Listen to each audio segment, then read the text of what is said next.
I've never seen so much misinformation and confusion about one topic in all my life. So much so that even the President of the United States has it wrong.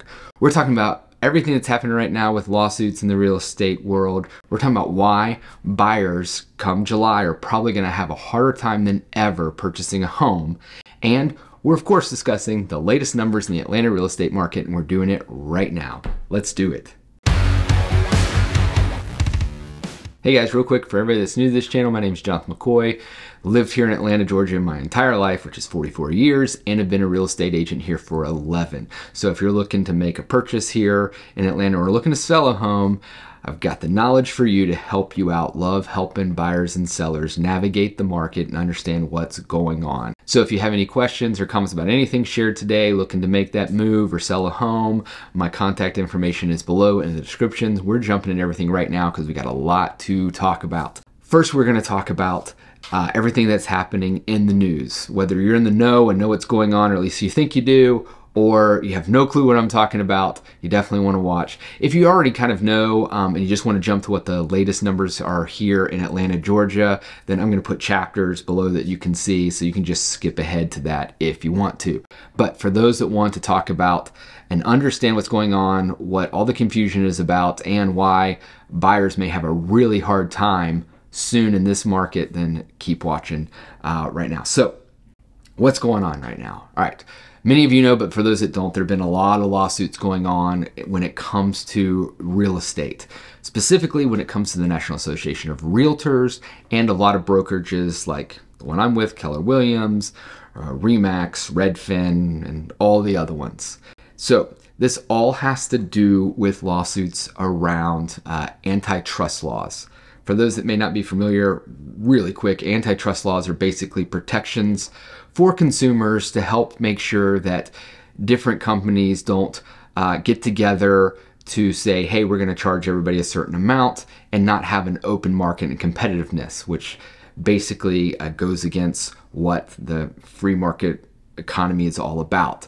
So for instance, if AT&T, Verizon, and T-Mobile, I guess maybe those are the three biggest phone carriers, if those companies all got together and said, hey, we're going to charge everybody $100 per month per line on phones, let's all do that, we can all make a lot of money, and didn't compete against each other for your business, well, that would go against antitrust laws. So the government has set those up to protect you, all right? We want a free market economy. We want competitiveness. That's what capitalism is set up on. So that is something that is desired, all right, to help consumers get the best prices possible. All right, jump to real estate. How does that all go out? Well, all the antitrust is actually around commissions, right? And this is where it gets very confusing in real estate. So one thing to know is this, that real estate is done differently in every state, all right? Some states are similar, but every state has it where it's different. So here in Georgia is different than Arizona, that's different than New York, and the like. So you got to understand that first. But when it comes to commissions, I learned this early on when I started in real estate. Early on, I learned commissions are negotiable. Never say that there's a standard commission because there's not. So I learned that early on. Now, the lawsuits that are happening right now are not happening in Georgia, but they're going to affect everyone nationally. They're happening in other states.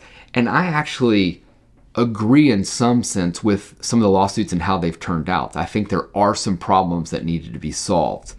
For instance, I've learned in some of these lawsuits that in some states on the MLS, which is the multiple listing service, this is where basically realtors in an area or in a state, depending on the MLS works, we put our listings into this and they go out for you to see. So when you go on Zillow and Trulia websites and the Realtor.com websites, when you see the list of homes there, they basically go to the MLSs and take them. They import them from there. So all the information about the homes, the pictures, and all that stuff, they get them from the MLSs. Well, MLSs have rules, okay? So there are rules for my MLS here. Matter of fact, there are two that I use here in Atlanta, Georgia area. One is the FMLS and the other is Georgia MLS. And some of the rules deal with the types of pictures you can put up, or what you can say and not say in your listing and in the private remarks. There's lots of different things that we'll get into the weeds there, but there's lots of different things to say. Well, there are some MLSs around the country, not here, that were stating that you have to put down a commission for a buyer's agent. Okay?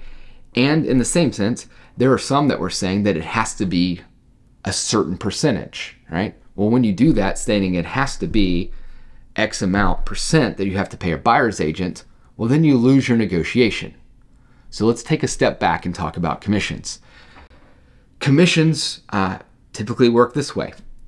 All the commissions, so when you sell a home, if you are owner of a home and you're selling, you actually pay all the commission to the listing agent's brokerage. Okay, so the listing agent's brokerage gets all the commission. And then that listings agent's brokerage, when they talk with you, can share some of that commission with the buyer's agent.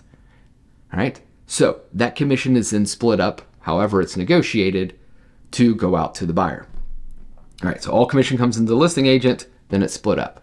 Well, there's a lot of confusion around that, and not only how that works, but why that works. Matter of fact, when I got into real estate, and I didn't know anything about real estate 11 years ago, I didn't even know about how commissions worked, or that the seller actually paid the buyer's agent's commission. Matter of fact, that actually didn't really make a ton of sense to me, because we are fiduciaries for our clients, meaning I work in my client's best interest. And so it's kind of weird because I'm working for the buyer, right? But the seller is going to pay me, all right? And if I'm working for the best ability of my buyer, I'm actually trying to get the best deal possible. So I'm trying to negotiate down on the price of the home. So not only am I trying to get the seller to sell the home for less, then they're going to pay me for that. So that didn't make a ton of sense, but that's how it kind of came into being. But there's some parts that do make sense to this. So first of all, to attract buyers, all right, you can say, hey, I'm going to pay the buyer's agent some money to bring buyers in. You might say, well, you know, why would anybody do that? Well, we see this all the time. When you go to, let's say, Walmart, and they have discounts on prices, all right? So let's say they usually sell something for $10, but they're going to sell it for $8, all right? They're taking a $2 hit. They're taking a 20% hit on that item they're buying. Why are they doing that? To entice buyers to purchase that item. It would be the exact same thing as selling it for $10 and saying that you get $2 back at closing of that, at when you purchase the item. Give us $10, we're going to give you $2 back. Same thing. So whether they're selling it for $8 or giving you $2 back after you buy it, they're sort of paying you some money for purchasing that item. We see it all over the place in discounts. So this is no different than when someone goes to sell their home. You want to entice someone to purchase your home. All right, let's set that aside a minute. Why do this? Well, for way back when, way before I got into real estate, it used to actually be that buyers didn't really have representation, and that was a bad thing, okay? You need a professional to help buyers navigate through purchasing the one thing that's probably the most expensive thing they'll buy in their life, all right? So it is important to have a professional helping them do that. So you want representation.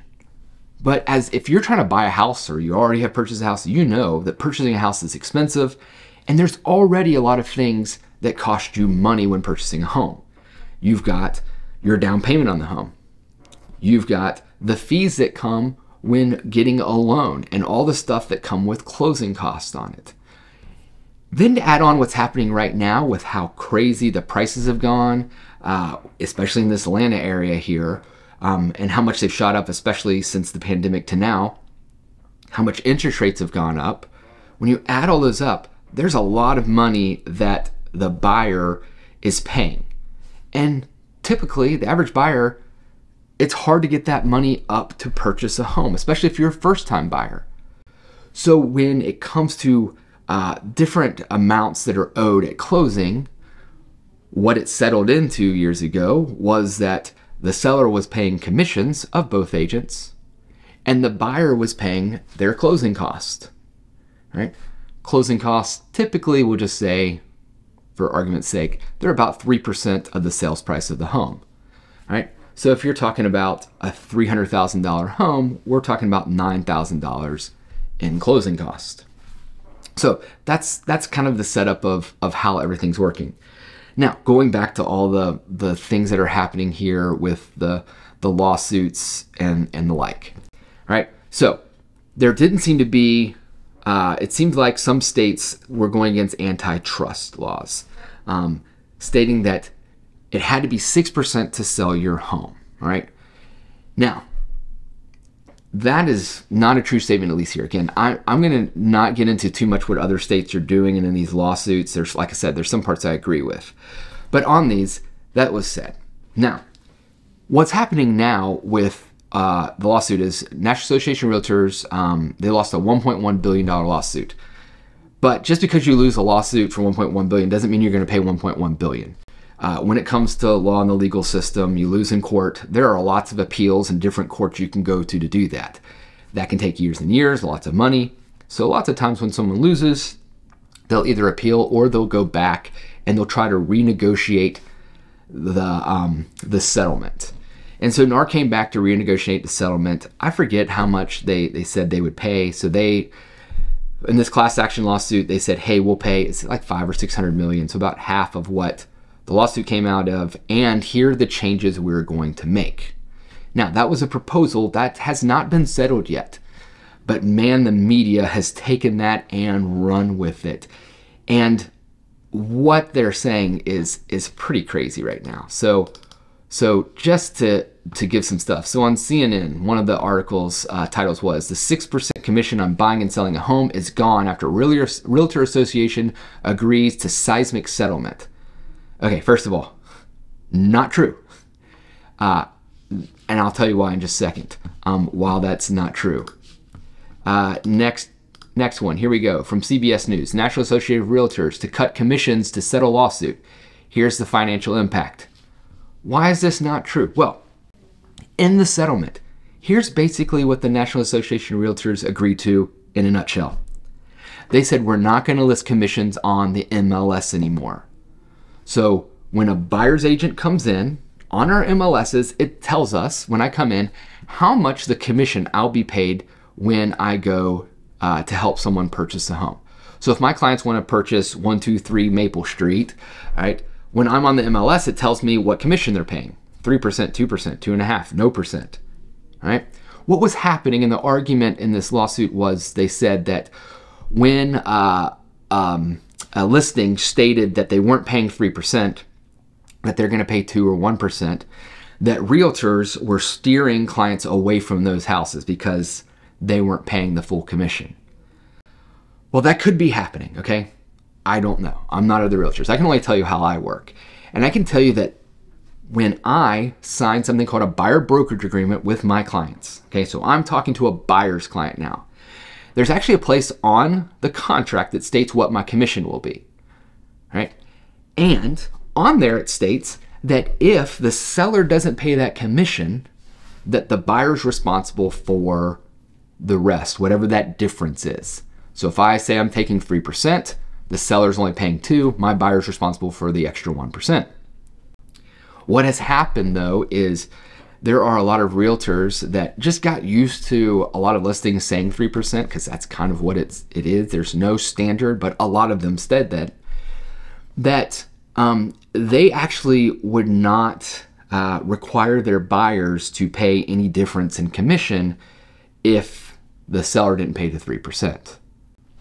Well, that's where some of this problem lies, is that agents weren't strong enough to say, hey, I know what I'm worth, and so if they don't pay it, then you're going to be responsible. And so they got so used to that there probably were some agents. Matter of fact, I can know for sure in conversations that were agents like, well, I'm less likely to show someone that's 2%, or they wouldn't sell it as much. For me, here's how I worked every time personally. If I went to a home that said, hey, they're only selling for 2%, I'm going to show my clients all the home. I'm going to, as any home I show, I tell them everything I know about the home. I tell them what I see that's maybe good, maybe something that might be a problem, such as it's an old roof or HVAC is old, whatever. I'm going to tell them all that. I'm going to tell them what I think the price of the home should be based on comparative properties. And then I'll also let them know, hey, this seller is actually only getting 2%. Now, why that's important to you is if this is the home you want to go with, that you would be responsible for the extra 1% at closing. And then I let my buyer know. I let my buyer know that, and I let my buyer make the decision on whether they want to be responsible for that extra 1%. And sometimes if my buyer wants to go that route, they then maybe pay less for the home, or they'll want some seller paid closing costs, which it can actually go to paying my commission anyways. So there are things you can do. So in that case, there are ways around this. The problem is that there are a lot of agents out there that, I don't know what a great way to put this is, don't know what they're doing. I mean, I hate to say it, but come across a lot. And this is where we're going to start getting into problems. And in the future, as we go along, we're going to see some issues. And I'll talk more about that in just a second. So all that said, we have this thing that that NAR, National Association of Realtors, put out. They basically just said we're not going to put commissions in the MLS now. So an agent doesn't know, we'll actually have to call every listing every time to see what they're paying in a commission, if anything. That is not the same thing as saying that the seller is not going to pay any commissions or commissions have changed. All right. Matter of fact, I had mentioned at the beginning that even the President of the United States, Joe Biden, right now just had an incorrect statement. Now, this is not a political statement, okay? To be perfectly honest with you, I don't like any of the presidential candidates right now. So I don't really care, Republican, Democrat, all that kind of stuff. I don't care, right? I don't care who you're with. Doesn't bother me. So this isn't a political statement. I'm just stating he's wrong. So here's the clip of that. In addition, last week, the National Association of Realtors agreed for the first time that Americans can negotiate lower commissions when they buy or sell their home. What did Joe Biden say that was wrong? Well, basically, he said that commissions are now negotiable. The commission has always been negotiable in real estate. All right, what I wanted to do is I went back, all right, and I'm going to pull these up for you. I have done real estate for 11 years now, as I stated. So since 2013. Okay. Now, every year contracts are rewritten and made anew because new laws come out or new standards come out, or there's just wording they want to clear up to make it clear for the public. Okay.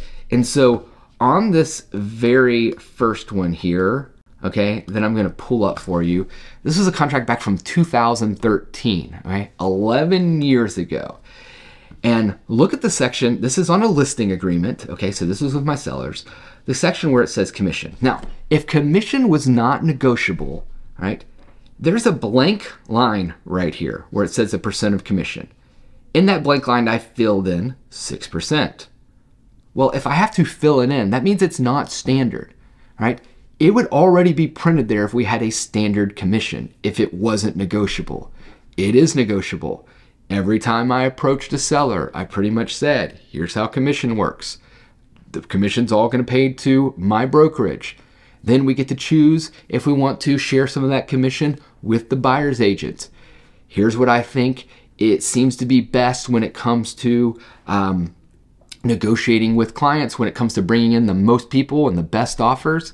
Here's the commission. I'm going to do 6%. I'm going to share 3% of that with the buyer's agent. You can see right here, it talks about the seller agrees to pay the broker at closing, right? 6%, but it's blank. So I put in 6, it's negotiable. I tell my clients, it's negotiable. I'm going to take 3%, right? What would you like to pay the buyer's agent? Would you like to also pay them 3%? And I talk about the pros and cons of what to put down and why, which I won't get into the weeds into right now in this video, but you're more than welcome to give me a call or drop a comment below and we can discuss that. You can even see, this is another part of the further down in the contract. Broker shall share this commission with cooperating broker, that's the buyer's agent basically, if any, so if there is one, who procures a buyer of the property paying such commission, cooperating broker at 3%. So that 6% basically is broken down, 3% of that, or 3% of the sales price will go to the buyer's agent. This was very clear in the contract what the buyer's agent's getting, what the whole commission's going to be, and it's negotiable. All right, that's back in 2013. I'm going to go to another one. I brought this one up. I want to say it was from 2019. Again, contract exchange. You're going to see this one looks a little different. Okay, this one breaks down the commission. Seller agrees to pay broker at closing. Checkbox. 5 total percent. 3% is paid to the buyer's agent. Whoa, I thought they said commissions weren't negotiable. Look right here. Does that say 6? No, it doesn't say 6. It says 5. All right, and 3 is going to the buyer's agent. I thought this wasn't negotiable. All right, it is. All right, commissions are negotiable. Now, with that said, here's what I personally do. In this case, when I help someone list a home and they're going to purchase a home with me, so they're doing 2 deals with me, I actually cut down my commission a percentage when I sell their home, when I list it. And on the buyer's side, I still put, I'm going to get 3%. So, negotiable. Let's break this down one more time. This is a contract that looks like right now, today. Now, I like that they put more wording in this. I know that with lawsuits coming up and a lot of stuff in the news over the past few years, they've decided to make it even more clear. And actually what this is they're trying to help out as much as possible with agents that maybe don't share everything they're supposed to share. But it talks in here what the commission's going to be. And look at this. Nothing herein shall obligate seller to direct broker to pay any portion of commission to the broker's commission. To cooperating broker, sorry. In such an event, the buyer shall be responsible for paying cooperating broker's commission. It's clearly stating you don't have to pay the buyer's agent. Clearly. Again, I think there's a lot of good things that can come with offering some compensation to the buyer's agent. I'm not going to get into that today, but there's 3 contracts over 11-year period that shows that there's so much wrong with what's being said right now in the news. It's just wrong, okay? And I don't know if they're purposely being wrong or they just don't understand. I don't think the President of the United States is going to go up there and purposely say something incorrectly. I really think he thought that's what's happening based on his advisors, but they're wrong, okay? Commissions have always been negotiable, and this new lawsuit does not say that the commissions are going to be cut any, right? It's just stating where we can put them. Jump forward. All right, what's going to happen? Well, right now they've stated that they're going to try to put these into place come mid to end July, which is really quick in this world. The craziness, there's some other articles stating things like the following. Right? Buyers and sellers are going to be saving money. Prices are going to come down. This is crazy to me, all right? They think that now all of a sudden that commissions aren't going to be paid as much, all right? They think that they're going to cut the amount of commissions that are going to be paid out. Okay, let's say that does happen. They then say that the prices of homes will now come down because the seller doesn't have to pay as much to agents in commission. This is where I think that's totally nuts, okay? Let's say you're going to sell a house, all right? Let's say you're going to sell a house and you're saying, "Hey, I'm going to try to cut the commissions." Okay, fine and all. Say you're selling a $400,000 home. Let's say that instead of paying a total of 6% on a $400,000 home, so 6% of $24,000 in commissions, right? Let's say you're just going to pay 4% total. I don't care how you split them up, 4% total. Okay, so that's going from $24,000 in commissions to 4 and 4 is what, 16, to $16,000 in commissions. Okay, so that's $8,000. So you're going to save $8,000. I'm seeing all these quote unquote experts stating that when you sell your home now for $8,000 less than commission, that somehow sellers are going to then drop their sales price out of the goodness of their heart to sell their home for less to a buyer. That's insane to me, all right? When you sell your home, you're going to try to sell it for as much as possible. And if you're making less commissions paid out to you, you're just going to keep it, right? That's what most not all the sellers are going to do. Matter of fact, when it comes on a home, when you sell it and the buyer's coming in, they've got to get an appraisal for the home, right? The home has to appraise for them to purchase the home at the price that the buyer's buying it for.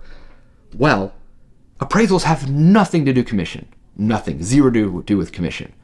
So if I see all these homes that have sold and appraised around me in the $400,000 range, and my home is still worth $400,000, why would I drop the sales price just because I'm not paying more in commission? That's nuts. That's not going to happen, right? It is not going to happen.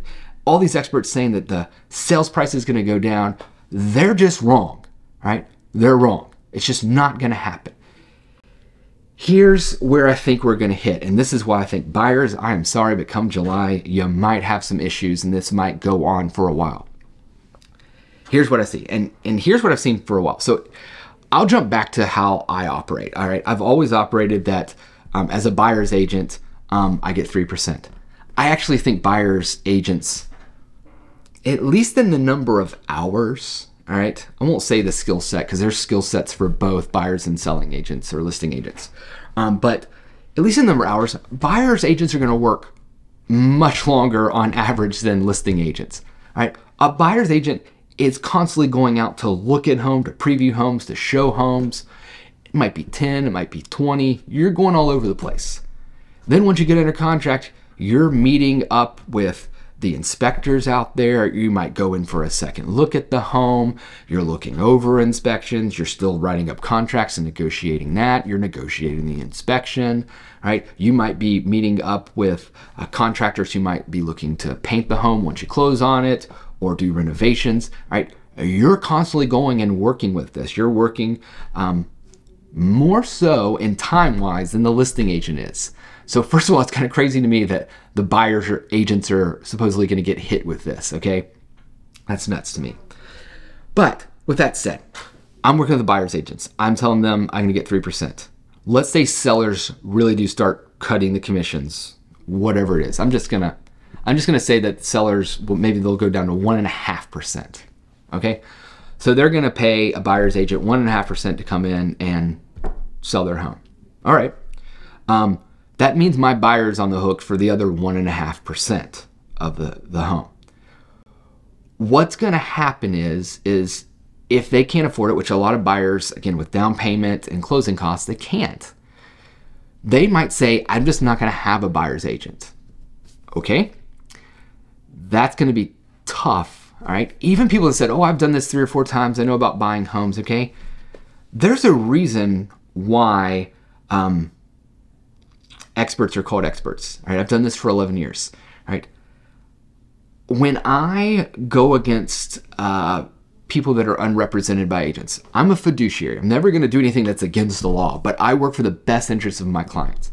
So, for instance, most of the time when I hit someone that's not really represented by an agent or a brokerage, it's one of two things. It's either, and it's usually on the listing side. So either the listing's for sale by owner, which you can go for sale by owner. You can sell your house on your own, okay? You don't need to pay any commissions. But whether it's for sale by owner, who's trying to sell at their home, or own, or sometimes there are discount brokerages out there, okay? There are brokers that say they'll list your home for really low percentage, a flat fee. And all the ones that I've worked with in terms of I'm representing the buyer, the listing agent has the discount broker, their discount agent is nowhere to be found once we offer a contract. Like, they pretty much say, hey, seller, you go on your own. Like, we're just putting the information in MLS. We're giving you a few tips here and there with, things, and they're usually just general emails. It's your turn to do your thing, okay? 11 years of negotiating, okay? This is where one big part of why I get paid 3%. I'm very good at negotiating. Right? I've been doing it for 11 years. So when I go against someone who is for sale by owner or their agent's just absent, they're not negotiating against an expert. I know how the market works. I know what things cost and don't cost and how much they cost when it comes to inspections, what things are important, what things maybe are not as important. The expert, because I see this every day for 11 years now. And so it is not advantageous for someone to not have another expert on their side for us to match up against each other. So I can tell you that when it comes to the price of homes and when it comes to negotiation after inspections, that my buyers have gotten way more money either off the cost of the home or way more things fixed for them or just money towards seller paid closing costs than they ever would have if the other side had a good agent, okay? I always think, if I'm on the other side, would I accept what I'm proposing here? And typically it's not. Typically it's like, man, I would fight against this. But I can tell you time after time, after going against discount brokers or agents that don't know what they're doing, or sellers who are doing for sale by owner, I get more from my buyers than what they would have paid if they decided to actually pay commissions out. All right? So being unrepresented is bad. Let's go to the buyer side. Being unrepresented as a buyer, man, that's tough. I've known a few people that have been unrepresented as buyers, and what they allowed to happen, such as I knew someone that said, oh, I'll just do an inspection after I close on the home, after I purchased it. And I didn't represent them, and they were still in the middle of the deal, and I'm not going to jump in and say anything because I'm not their client. But that scared me. Like, someone not getting an inspection on a home, that's terrifying to me, because I don't care how pretty a home looks. That thing could be filled with termites, and you might have $40,000 worth of damage done that's got to be fixed, or more. You might have polybutylene pipes that all have to be replaced. You might have a clogged septic system, or a whole septic system, lines and tank that have to be replaced. I'm talking about tens of thousands of dollars of work just because someone didn't want to pay an agent. That's nuts. So the other thing that can happen is we're discounting these. You find a discount buyer's agent.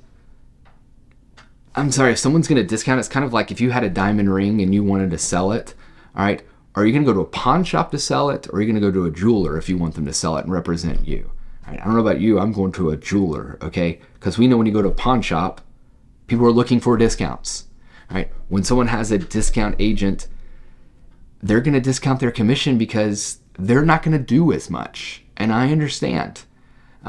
So all that to say, kind of went off a tangent there, but it's going to be hard. So as a buyer, you've got to figure out what you're going to do. I think what most people are going to do is this.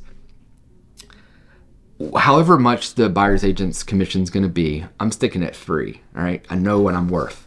That the seller, the listing agent, whether they're not paying any commission or just a little bit, the buyer's going to be on the hook. What I think buyers are going to have to do is then say, okay, we want X amount of dollars in seller paid closing costs to help us purchase this home. And then you take that money and you help pay the commission. That's allowed. Okay, so you can take that money, help pay the commission. But what it's going to happen is if someone's selling a $400,000 home and all of a sudden they're either agreeing to pay your buyer's agent commission or they're agreeing to closing costs, is they're going to say, okay, we'll do this, but we're going to raise the total sales price of your home. So if I'm paying you, making this up, $6,000 in seller paid closing costs, I'm now going to sell my home for $406,000. You can just roll that into the loan. If it appraises, it's fine, and we go about our day. That's what I see what's happening, which goes against everything the so-called experts are saying. What's going to happen is sales prices are not going to go down. They are going to go up, all right? Sales prices are going to go up because, and it might not happen right away, but this is what's going to happen is sellers are going to start saying, well, if I've got to pay a commission, then I'm going to add in more to the sales price of the home. I've already seen this happen before. This is what happens when buyers ask for closing costs. Is oftentimes sellers will go, well, I'll give you more closing costs, but we're going to go up on the price of the home. That's what I see happening for the immediate future, which means buyers, you are going to be paying more for homes or more out of your pocket when this hits, more than likely, than you would have before this hits. Another reason why that's going to happen is there are a lot of misinformed people from all the things that our news is saying, including real estate agents. I've already come in contact with a real estate agent that stated that I can't pay any commission anymore for my listing because it's illegal. what? That is not true. I talked to a buyer, so not a real estate agent, one of my buyers that said, oh, I saw the new laws that have come out. No, all right? First of all, it's a court decision. Courts don't make laws, all right? These are not new laws at all. Courts don't make those. Next, again, you see these articles saying about these commissions. They're just not true. And so there's so much misinformation out there right now that I really feel like buyers are going to take the brunt of this. I feel like it's going to be a while before everything is figured out of how this is going to go. I know right now the Department of Justice is going even more after the National Association of Realtors and how commissions are paid. Saddle up, all right, because it's gonna get crazy out there. And buyers, I think you're gonna have some hard choices to make. Commissions can be expensive, all right. I'm not gonna sit here and lie, all right. When I sell homes, I get paid pretty good for what I do. Now, I'm very good at what I do, and so often I save my clients more money in the long run than I ever made in my commission. The other thing is, real estate agents, we pay a lot of money into advertising, into paying my brokerage and all these other fees. So there's other fees out there. So it's not like when I get a check at closing that it all goes to me. It's not even close. So that is a whole bunch of information. Sorry if I gave you too much there. You might have already skipped ahead or shut this off. But that's all the information what's going on right now. I'm passionate about my job. I'm passionate about helping people in the real estate world. So drop a comment below if you have any questions. Let's get to what's going to happen or what's happening right now in the Atlanta real estate market. So for those that have skipped ahead to the Atlanta real estate market numbers, here we are. What's going on, right? So we're now in April. The spring market definitely has sprung. This is a quick overview of what happened in a comparative market. We're jumping all the way back to 2019 versus now. And you'll see same story, different month, all right? Lower inventory, all right? Prices have jumped way up. We're only at 2.2 months of inventory. Days on market are low. We're still at a good sales to list price ratio. Look at this, failed listings, close to the same. Distressed sales are down. So look at this median sales price, $455,000. The median sales price of a single family detached home in Atlanta, Georgia, in the metro Atlanta area. That's crazy. I'm longing for, look at this, $285,000. Man, that'd be nice right now, wouldn't it? And with all that said, right now the rates just jumped back up to 7.25% roughly, or 7.25, yeah, 7.25%, because inflation numbers were jumped back up. I mean, it's hard being a first-time buyer right now. I think I've been saying this for a while. It hit me like, if you're selling and buying at the same time, the market really has a lot less of effect on you. Yes, the interest rate does, but if you're selling high and buying high, it's kind of a wash. If you're selling low but buying low, it's kind of a wash. But man, those who are trying to get in for the first time, I'm sorry. That's all I gotta say. Save up money, go in with someone else. I don't know, but it's tough right now. So I feel for you. I shared this chart a few months ago, putting it back up today. I know it's confusing. This is affordability chart. Lots of lines here. Again, on the y-axis here, these are the colors correspond. So don't just go here. The y-axis is correspond. There's what, 1, 2, 3, 4 of them. So just to give a heads up, this dashed green line is the affordability line. That means really when you're purchasing a home, they like to see that your income is only about 25% of the cost of your mortgage. So your monthly income is only 5% of the cost of your mortgage. Right now, if we just look at the median income for a household, which is $70,190 here in Atlanta, in the metro Atlanta area, based on where the median mortgage is, the monthly, which is at $2,392, that's 40.9% of the median income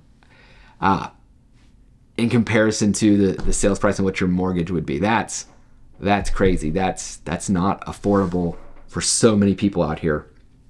I don't know if something's got to break, but it's gonna be, man, I'm just curious of what the tipping point is.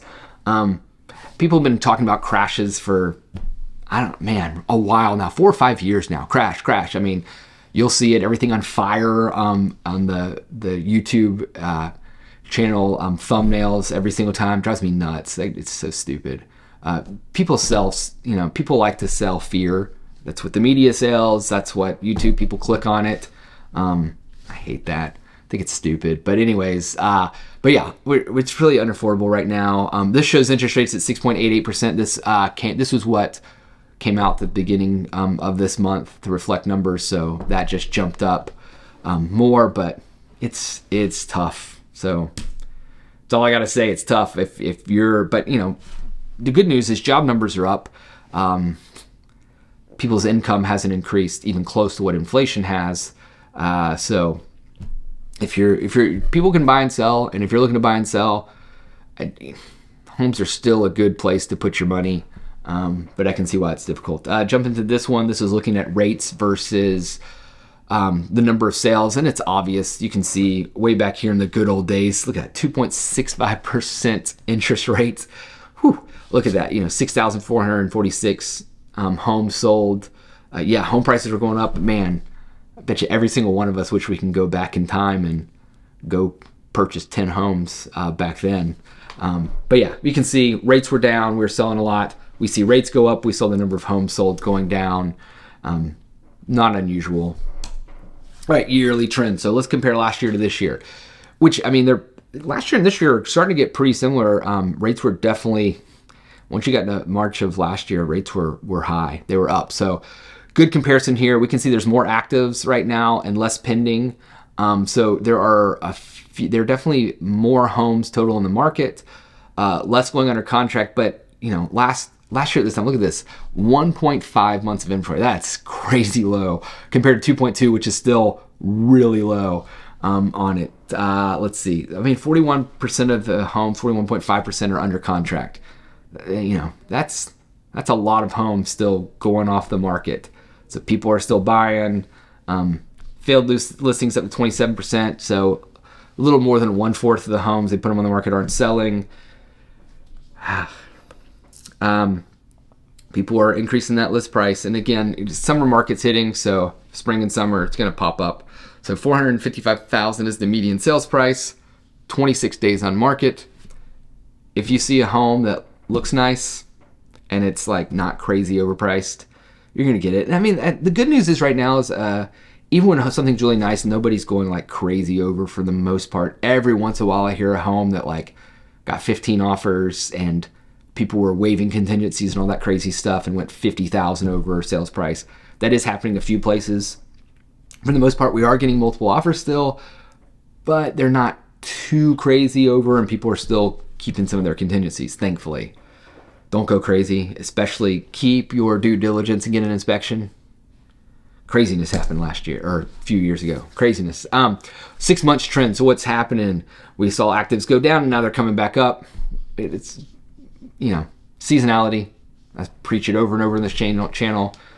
Seasonality. So if you're selling, great time to sell. If you're buying, you're gonna have some competition, but more homes coming on the market. Yeah, so pendings are going up. Actives were up in October, came down, and now going back up. Same thing, pendings up. Pending ratios going up. Sold's going up. I mean, nothing unusual here. So month supply, look at that. We got up to 3 months of supply in January. Now we're going back down. That's not because more homes are coming on the market, because there are more homes coming home on the market, but it's also because more going under contract. So more people are buying right now. Yeah, so let's look here. Months of supply of inventory, 2.2 overall, but let's look at this, and that sweet spot now, sweet spot's near the median, so 350 to 400 and 400 to 500 in this area at 2, but look at this. Like, there's even less homes. Look at the least amount of homes in terms of inventory. It's $700,000 to $800,000. So there is still money out there being spent on homes to purchase right now on it. If someone's saying I want a deal, well, go up to $2 to $3 million. Here you go. Higher inventory, you can find yourself a deal. So if you're looking for 2 or and up, that's where you go. Other than that, it's going to be hard pressed to find a deal unless it needs a lot of work. Those homes are out there. Still see people buying and flipping. So that has not gone away. But home prices, they're definitely continue to be on the rise.